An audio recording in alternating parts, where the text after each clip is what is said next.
नमस्कार। PP news line में एक बार फिर आपका स्वागत है और मैं हूं दर्शपल गुप्ता। आज 28 जुलाई है, वर्ल्ड हेपेटाइटिस डे।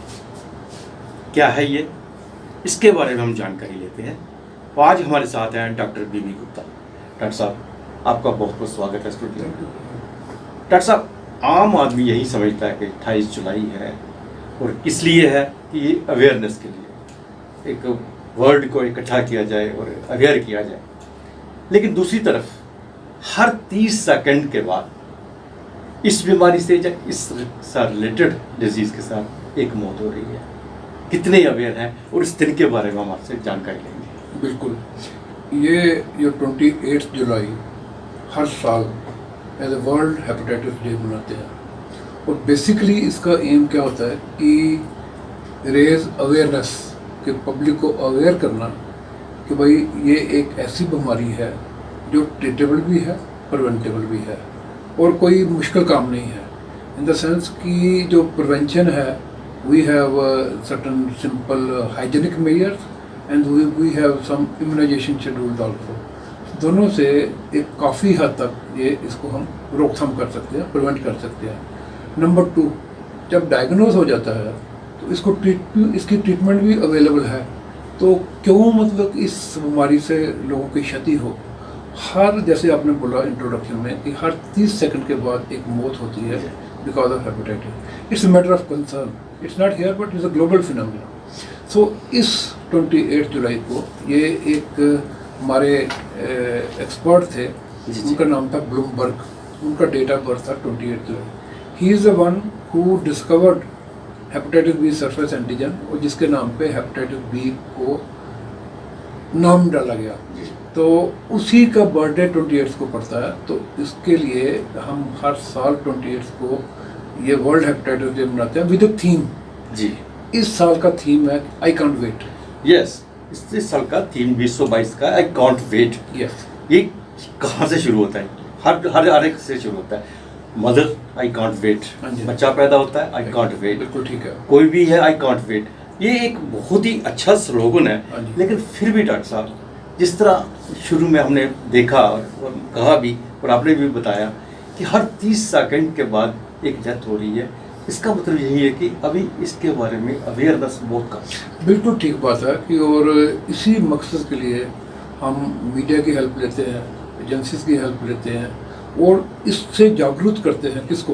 एक पब्लिक को, एक जो गवर्नमेंट को भी, कि भाई इसका जो बर्डन है इसको हम कम कर सकते हैं, काफ़ी हद तक रोकथाम कर सकते हैं, प्रोवाइडेड कि the general public become aware of this disease entity, जिसको कि विच इज ट्रीटेबल। और एक जैसे कुछ एक वायरसेस हैं उनके लिए it is almost a cure. हमारे पास इतनी अच्छी ड्रग्स हैं। द क्वेश्चन इज़ कि most of the time this is hepatitis होता है, it is a silent infection, right. तो कई बार हम इसको क्या कहते हैं, साइलेंट किलर। किसी को पता नहीं है कि वो फैलो में भी वेरी हेफ्टी, लंबा चौड़ा है, लेकिन he is harbouring that virus, either virus B और वायरस सी। अब मैं इनको ब्रीफली बताऊंगा कि इनके कॉन्सिक्वेंसेस क्या होते हैं। एक तो पहली चीज़ है कि हेपेटाइटिस जनरल पब्लिक के लिए कि व्हाट इज हेपेटाइटिस। हेपेटाइटिस का मतलब होता है इन्फ्लेमेशन ऑफ द लिवर। अब इसके कई कारण हैं, जैसे वायरसेस हैं, hepatitis virus A, hepatitis virus B, C, D, E. Then rare viruses हैं, जैसे एब्स्टेंट वायरस है, एक हर्पीज सिम्प्लेक्स वायरस है, पर वो बड़ा टेक्निकल एस्पेक्ट्स में जाना चाहता। Alcohol can cause hepatitis, right. ये तो मतलब कोई भी शराब पीता है उसको हेपेटाइटिस हो सकता है। ड्रग्स हैं, they can cause hepatitis. Certain bacteria can cause hepatitis, certain fungi can cause hepatitis. And body का इम्यूनिटी कई बार खराब हो जाए, उसको ऑटोइम्यून हेपेटाइटिस कहते हैं। तो इसके काफ़ी सारे कारण हैं। बट इस वर्ल्ड हेपेटाइटिस डे में वी ले more stress on viral hepatitis. अब देखिए, मैं बताऊंगा कि जो वायरस ए के बारे में बात करिए। जो वायरस ए है, ये इसकी जो ट्रांसमिशन है that is through contaminated food and contaminated water.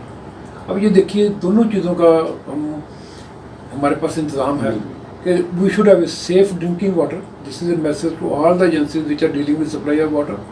Number 2 कि लाइक हाइजीनिक फूड। तो ये तो हम हमारे शास्त्रों में भी लिखा है कि जब भी आप कोई खाना तैयार करते हो उसको अच्छी तरह वॉश करिए, उसको हाँ हैंड वॉशिंग करिए आप, और जब भी आपने खाना खाना है खाने के पहले आप हैंड वॉशिंग करिए, फिर उसके बाद खाने पे बैठिए। तो ये दोनों चीज़ें कोई मुश्किल नहीं है। तो इन दोनों चीज़ों के सेवन में बताइए कौन सी कीमत लगती है, लेकिन अपने आप को बचा कर सकते हैं। जब भी कोई सपोज आपको लगता है कि कोई इन्फेक्टेड फूड है, तो एटलीस्ट जब बॉयल करते हैं ना कोई 70 डिग्री सेंटीग्रेड एंड अबव, जो ये वायरस है ख़त्म हो जाती है। So it is simple measure the hepatitis A can be eradicated. हमारे में क्या है कि because of some contaminated water supply, जो बच्चा पैदा होता है तो उसको पहले 5 साल में सब क्लिनिकल इन्फेक्शन हो जाता है। तो by the time the child reaches 5 to 10 years of age, 80% more than 80% they have antibodies, तो उनको लाइफ लॉन्ग इम्यूनिटी हो जाती है। लेकिन आजकल क्या है कि हम मदर्स काफ़ी ध्यान रखती हैं, हाइजीनिक मिनरल वाटर कल्चर है, तो बिकॉज ऑफ दिस वो जो इम्यूनिटी नहीं डेवलप कर पाती। तो उसका मतलब क्या है कि इसके लिए कोई वैक्सीनेशन चाहिए, और हेपेटाइटिस ए के लिए हमारे पास वैक्सीन भी है।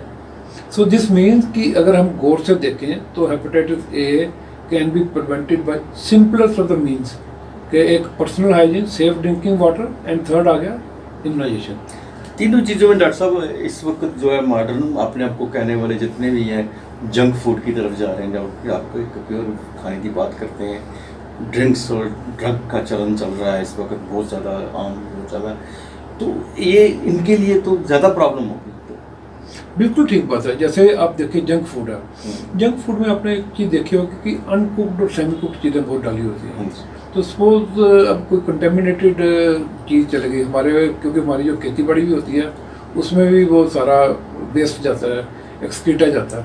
तो जब तक उनकी कुकिंग प्रॉपर नहीं होती तो वो देयर इज़ एवरी चांस कि कोई इन्फेक्शन वगैरह उससे हो सकता है। अब चलिए अब हम हेपेटाइटिस बी की बात करते हैं। जी जी। नो, हेपेटाइटिस बी जो है it is one of the leading cause of cirrhosis liver and liver cancer, right. अब इसमें अच्छी बात क्या है कि we have a vaccine which can prevent all this, ठीक है। अब देखिए मैं इसकी आपको स्टैटिस्टिक्स बताऊंगा कि गवर्नमेंट ऑफ इंडिया ने एक टारगेट रखा कि 2000 तक everybody should be vaccinated, and then we will try to contain hepatitis B. नहीं हो सका। आज 22 साल उसके बाद भी हो गए। आज की डेट में भी हमारे पास जो जनता जो है भारत की जो इम्यूनाइज्ड है that is around 33 to 37%, where even in middle east countries, even in the poor countries उसमें भी कोई 65 to 69% तक इम्यूनाइजेशन हो गई है। बट लेकिन जो डेवलप्ड नेशन है जैसे यूरोप आ गया या ये नॉर्थ अमेरिका आ गया, यहाँ कोई 92 to 98% इम्यूनाइजेशन है। अब ये देखिए कितना गैप है। अब इस गैप को कवर करने के लिए हम ये लोगों को बताते हैं किसी को hepatitis B is a silent killer, any hepatitis is a silent killer, but hepatitis B is a silent killer, please get your blood tested. Blood, क्योंकि किसी की शक्ल पे नहीं लिखा होता और इसके सिम्टम होते ही नहीं है शुरुआती में, पहले 10-15 साल में सिम्टम नहीं होंगे तो डॉक्टर के पास क्यों आएगा। तो इसका मतलब ये है कि आपको अपना खुद ध्यान रखना है। आपको कभी बीच में एक टेस्ट करवा लीजिए, अगर नेगेटिव है तो टेस्ट आप इम्यूनाइजेशन करवाइए, अगर आप पॉजिटिव हो तो इलाज करवाइए, बिकॉज मेडिसिन आर अवेलेबल। और आप हैरान होंगे कि वर्ल्ड में 340 मिलियंस, अब देखो ग्लोबल लोड कितना है, people are suffering with chronic hepatitis B and C. India में approximately 40 million people they are carriers of hepatitis B, उसमें से 1,15,000 मौतें होती हैं हर साल हेपेटाइटिस बी रिलेटेड। और जो सिंपल चीज़ जो कि जिसको हम प्रिवेंट कर सकते हैं उसमें इतनी मौतें होती हैं। नॉट ओनली दैट, हमारे जो नेशनल रिसोर्सेज हैं इस पे लग जाते हैं, for example hospital bed, blood bank, doctor, the cost of the treatment, और फैमिली बर्डन कितना होता है कि किसी को हेपेटाइटिस बी है, उसने दवाई भी देनी है, उसका इलाज भी कराना है, कॉम्प्लिकेशन का इलाज भी कराना है, ultimately it is a burden on medical profession as well. तो जिसकी रोकथाम की जा सकती है, और पर्टिकुलरली इन सर्टन स्टेट्स जिनको हम कहते हैं इम्यून कम्प्रोमाइज स्टेट्स हैं, जैसे किसी को किडनी फेलियर है, HIV एड्स है, इम्यून डेफिशिएंसी स्टेट है, कोई स्टीरॉइड ले रहा है, कोई एंटी कैंसर ड्रग ले रहा है, उनको propensity to get infection is very high. तो अगर कोई वैक्सीन लगा हो तो चांसेस आर नील। वैक्सीन किस स्टेज पे लिया जा सकता है? वैक्सीन आज की डेट में it is included in the expanded programme of immunisation. जब बच्चा पैदा होता है तो उसी टाइम लगना चाहिए। Okay, right. और कितना सिंपल है, 0, 1 and 6 months, और it is free of cost in the expanded programme of immunisation. पर लेकिन किसी ने वैसे भी लगवाना हो तो it doesn't cost less than, it the cost is less than 1000 rupees. अब ये एक चीज़ बताइए कि एक बीमारी है जो कि आपके लिवर के सिरोसिस को प्रिवेंट कर सकती है, लिवर कैंसर को प्रिवेंट कर सकती है, 1000 रुपये क्या चीज़ है उसके लिए, अपने आप को प्रोटेक्ट करने के लिए। बिल्कुल बिल्कुल। मतलब किसी भी स्टेज पे किसी भी एज ग्रुप में ये लगाया जा सकता है? बिल्कुल लगाया जा सकता है। देखिए, life is important to everybody. अगर किसी को 65 साल का या 70 साल का है, उसको कहोगे कि भाई आपको हेपेटाइटिस इम्यूनाइजेशन करनी है, व्हाई नॉट, बिकॉज दैट वाले में सर्वाइव फॉर अनदर 25 ईयर्स। तो क्वालिटी लाइफ का। और सेकंड इंस्टेंस में बताता हूँ, सपोज आप कोई एक्सीडेंट हो जाता है जी, ब्लड लॉस होता है, ठीक है, उस टाइम पे कोई आपको 20 बॉटल ब्लड लगता है, कोई इन्फेक्टेड ब्लड आपको चढ़ गया तो आप तो गए। अगर आपको पहले इम्यूनाइज हो तो क्या फिर रिस्क है? रिस्क नहीं है। ये आपने A B C, ये मैंने अभी बी की बात किया, हम C की बात C की बात। पहले C की बात करते हैं। हाँ जी। सी जो है, C again leads to chronicity. और सी की मतलब ऑलमोस्ट जो प्रेवलेंस है that is 0.5 to 1.6% in India. तो अप्रोक्सीमेटली लाइक कोई about 96,000 people died because of hepatitis C और consequences of hepatitis C in 2020, right, जो स्टैटिस्टिक्स हमारे पास है। तो सी का देखिए बड़ी इंटरेस्टिंग चीज़ है, सी की फर्दर जीनोटाइप्स हैं। तो मतलब 6 किस्म की जो है जीनोटाइप्स हैं सी की, मीन कि सी की जो वायरस है उसके फर्दर 6 टाइप्स। तो जैसे इंडिया में type 3 is more common, it is much more serotogenic. तो उसके बाद टाइप 1, जैसे आप चले जाएंगे यूके में या नॉर्थ अमेरिका में टाइप 1 इज़ मोर कॉमन। अब सी का क्या है कि it is very indolent virus, right. किसी को इन्फेक्शन है तो इट में 20 ईयर्स इट में नॉट शो अप। मतलब आपको हेपेटाइटिस सी है, आपको लिवर भी इन्फेक्टेड है, पर liver remember it's a very vast organ. मतलब कोई 80-90% of it must be damage before the symptoms appear. तो इसको सिम्टम ही नहीं होंगे। तो वो जब सिम्टम होते हैं तो सिम्टम किस किस्म के होते हैं कि लाइक जैसे थकावट है, वो कम लग रही है, वो भी लेट स्टेज में। किसी को पैर में सोजा आ गया, राइट, किसी को जॉन्डिस आ गया, राइट, वो कुछ परसेंटेज को।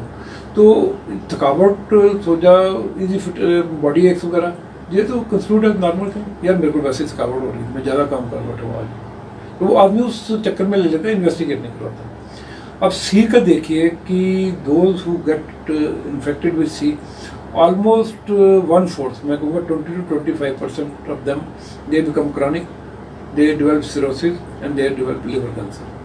So both hepatitis B and C, they can cause cirrhosis as well as liver cancer। ये जाते नहीं है आराम से। अब देखिए इसका क्या है सी का, कि कोई 5-7 साल पहले हमारे पास ड्रग्स ही नहीं थी जी। एक हम इंटरफ्रॉन विद रिबाविरिन देते थे, और इंटरफ्रॉन जब देते थे तो the cost would be something around 8 to 10 lakh rupees, और इंजेक्शन लगता था वीकली, राइट। हालत ख़राब हो जाती थी, फीवर, मसल एक्स, पसीना, बॉडी एक्स, प्लेटलेट काउंट कम हो जाना, हेमोग्लोबिन कम हो जाना, फिर ultimately and few of them they would come to side effects of drugs. पर सी के लिए in the last 5 years we have got so wonderful drug कि इट इज़ ऑलमोस्ट 100% क्योर, मतलब 100% cure. And you know the cost of treatment with 3 to 6 months and cost is something around less than 50,000 rupees. एक time था कि जब इन patient को investigate करने में ही 25-30 हज़ार लग जाता था।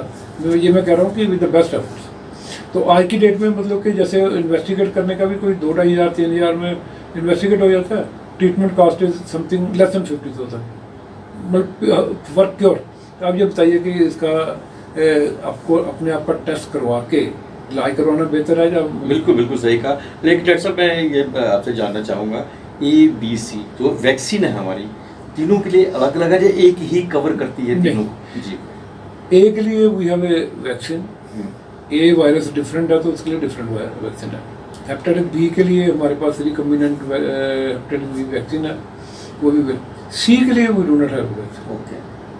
साइंस लगी हुई है, रिसर्चर लगे हुए हैं इसको करने में, पर पॉसिबली बिकॉज 6 जीनोटाइप्स हैं, दे आर डिफरेंट और कोई ऐसा वैक्सीन नहीं बन पा रहा जो कि इसको क्योर करे। ये क्या डायरेक्ट सी में चला जाता है, जो उससे पहले ए या बी स्टेज में नहीं, आता है? ये अलग अलग है। अच्छा, मतलब ये बिल्कुल hepatitis A is RNA virus, right, hepatitis B is a DNA virus. मतलब जैसे ये जब हम सेलुलर लेवल पर आते हैं, hepatitis C is a RNA virus. तो ये वायरसेस है, ये टोटली डिफरेंट है, अलग है एक का दूसरे के साथ। ये दोनों क्योरेबल है? ये दोनों जो सी है इट इज ऑलमोस्ट 100% क्योर।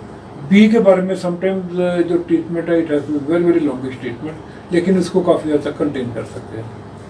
तो मेरे कहने का मतलब कि वी कैन प्रिवेंट, सपोज किसी को जैसे अर्ली स्टेज पे हमने डायग्नोज कर लिया, तो we can see that this patient does not go into cirrhosis and this patient does not go into cancer stage.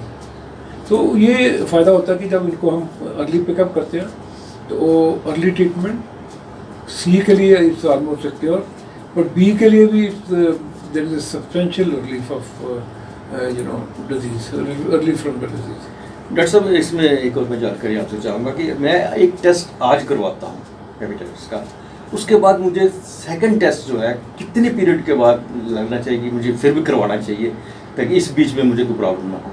देखिए, basically we are concern more about B and C. Why? Because की chronicity इनमें होती है। जैसे आपने एक बार test करवा लिया हेपेटाइटिस बी का, तो आपने इम्यूनाइजेशन करवा ली, तो नॉर्मली अगर हमने करनी भी हो तो हम कोई थोड़ी देर के बाद हम एक इसके लिए एंटीबॉडी बनती है, उसका नाम होता है एंटी-एचबीएस। एंटी-एचबीएस करने से ये फ़ायदा होता है कि ये पता लग जाता है कि आपकी बॉडी में इम्यूनिटी हुई है या नहीं हुई है। कई बार जो पेशेंट इम्यून कम्प्रोमाइज है उसमें एंटीबॉडी नहीं बन पाती, sometimes we have to give the double dose also. तो सी के लिए we do not have any immunisation, C के लिए खाली प्रिकॉशंस ही हैं। और प्रिकॉशन भी ये हैं कि जैसे फॉर एग्जांपल कोई ये जैसे इसके ना the modes of transmission are different. For example contact with blood, contact with body secretion, mother to child transmission, sexual transmission, particularly with multiple sex partner, it is very common, right? Drug abusers में काफ़ी ज़्यादा, जैसे पंजाब में काफ़ी ज़्यादा है, अभी भी काफ़ी ज़्यादा है। कुछ एरिया में जहाँ की ड्रग ज़्यादा है वहाँ पर ये हेपेटाइटिस सी काफ़ी ज़्यादा है। So these are the situation where homosexual में ज़्यादा है। तो दीज आर द सिचुएशन, उनको हम आइडेंटिफाई कैसे करते हैं? उनको देख के कि कोई सस्पेक्ट के में चांसेस ज़्यादा हैं, उनको बोलते हैं कि हेपेटाइटिस सी का टेस्ट करिए, और जब सी बहुत पॉजिटिव है उसको ट्रीट कर देते हैं। But for C we do not have any immunisation. इसमें से टेस्टिंग जो है सबसे इम्पोर्टेंट है, सबसे इम्पोर्टेंट है टेस्टिंग है। और आपका ये जो स्लोगन है 2022 का, I can't wait, I can't wait, because like somebody is dying after every 30 minutes. Yeah. You know, a child cannot wait to receive immunization because उसको मदर से आगे, suppose mother to child transmission है, child must be immediately injected with this active as well as passive immunity, जो vaccine के बारे में हम बात कर रहे हैं। Mother can not wait testing because mother को पता लगेगा तो तब तक बच्चे का बचाव होगा। तो ऐसे ही जो even authorities should not wait, because they should know the gravity of the situation and they should act on containing this infection or getting it eradicated from the society. Doctor साहब, बिल्कुल सही कहा आपने, एक बहुत ही अच्छी जानकारी आपने हमारे दर्शकों को दी। और ये जो सबसे बड़ी बात ये है कि हर 30 सेकंड के बाद मौत हो रही है, और इंडिया के अंदर आपने जिस तरह ये BOC से जो बताया, आंकड़े बताए हैं, वो बड़े चौंकाने वाले, खतरनाक हैं। और सबसे बड़ी बात है अवेयरनेस की जरूरत है। अवेयरनेस, मुझे नहीं लग रहा कि जिस तरह से अवेयरनेस होनी चाहिए वो हो नहीं पा रही अभी तक। अभी समय लगेगा, क्यों कितना समय लग रहा है ये मैं कह नहीं सकता, लेकिन जो मुझे आपकी बातों से निकला है कि अवेयरनेस बहुत ज़रूरी है, और ख़ासकर पेशेंट को, पेशेंट तो खैर बाद में, हर आदमी को इसकी अवेयरनेस होनी चाहिए। बिकॉज जो वही मैं जैसे कह रहा हूँ कि जब भी जो हम देखते हैं इन्फेक्शन की, व्हाट वी सी, जो हम देखते हैं that is tip of the iceberg.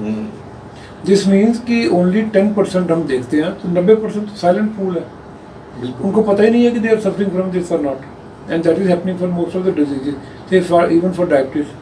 तो मेरे कहने का मतलब ये है कि इस चीज़ को ना, ये स्वाय मीडिया की हेल्प के, जी, और स्वाय के एजेंसीज की हेल्प के, स्वाय के सर्टन जो कमिटेड एनजीओ उनकी हेल्प से इसको कंट्रोल नहीं कर सकते जब तक कि एक बहुत बड़ी कैंपेन की जरूरत है बड़े इसके बड़े लिए। बहुत बड़े कंपेयर। एक चीज़ मैं और बताऊंगा कि if you look at the figures for HIV/AIDS जिसके लिए गवर्नमेंट इतना पैसा स्पेंड बिल्कुल। कर रही है, उस पर HIV/AIDS का कितना अवेयरनेस के लिए गवर्नमेंट ने पैसा स्पेंड किया, whereas equivalent number of people they die because of more number of people, at least 9 times more number of people they die because of hepatitis, chronic hepatitis B and C as compared to tuberculosis and HIV।